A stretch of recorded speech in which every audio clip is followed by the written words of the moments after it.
केंद्रीय मंत्री चिराग पासवान ने एक राष्ट्र एक चुनाव पर कहा कि हमारी भी इच्छा यही रही है।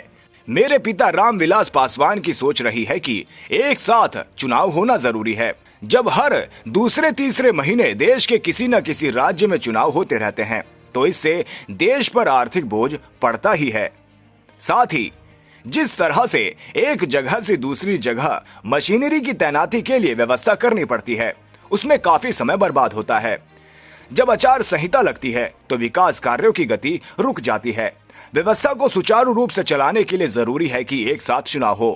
विपक्ष को प्रधानमंत्री के हर फैसले पर आपत्ति होती है। कि हम लोग की चाहत भी रही है लंबे समय से, और खास तौर पर मेरे नेता मेरे पिता आदरणीय रामविलास पासवान जी की भी ये सोच रही है कि जरूरी है देश में एक साथ चुनाव का होना।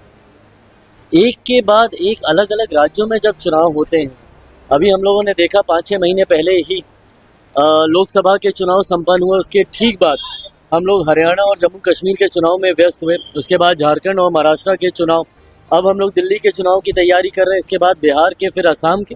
तो हर दूसरे तीसरे महीने जिस तरीके से देश के किसी न किसी राज्य में चुनाव होते हैं, वो न सिर्फ आर्थिक बोझ देश के ऊपर डालने का काम करते हैं, बल्कि जिस तरीके से मशीनरी के डिप्लॉयमेंट को भी लेकर बार बार सेना एक जगह से दूसरी जगह उसका डिप्लॉयमेंट को लेकर भी एक व्यवस्था तैयार करने की ज़रूरत पड़ती है। इसमें भी समय बहुत ज़्यादा बर्बाद होता है। ऐसे में और जब आचार संहिता लगती है, मॉरल कोड ऑफ कंडक्ट, तो जितने भी विकास के कार्य हैं उसको कहीं ना कहीं उसकी गति रुकती है। ऐसे में देश में एक ही बार चुनाव हो और वो 5 साल तक वो व्यवस्था सुचारू रूप से चलती रहे। सरकारें सिर्फ और सिर्फ देश के विकास और आर्थिक सुधार की दृष्टि से कार्य करें। इसके लिए ज़रूरी है कि एक ही साथ देश में चुनाव हो। हम लोगों ने भी जब पूर्व राष्ट्रपति जी के नेतृत्व में इस समिति का गठन किया गया था, उस वक्त भी पार्टी की तरफ से इसके पक्ष में हम लोगों ने अपनी बातों को रखने का काम किया था। आज जब इसको धीरे धीरे धरातल पर उतारने का प्रयास केंद्र सरकार के द्वारा किया जा रहा है, लोक जनशक्ति पार्टी रामविलास पूरी तरीके से मजबूती से इसका समर्थन करते हैं। विपक्ष को हर उस फैसले से ऐतराज है जो प्रधानमंत्री नरेंद्र मोदी जी के द्वारा लिया जाता है।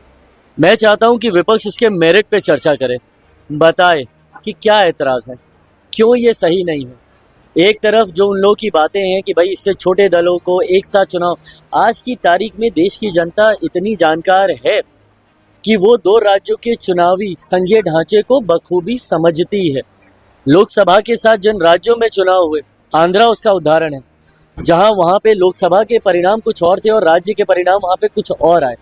तो ये दर्शाता है कि देश की जनता इस बात को अच्छे से जानती है कि भारत के संघीय ढांचे में किस तरीके से मतदान करना है।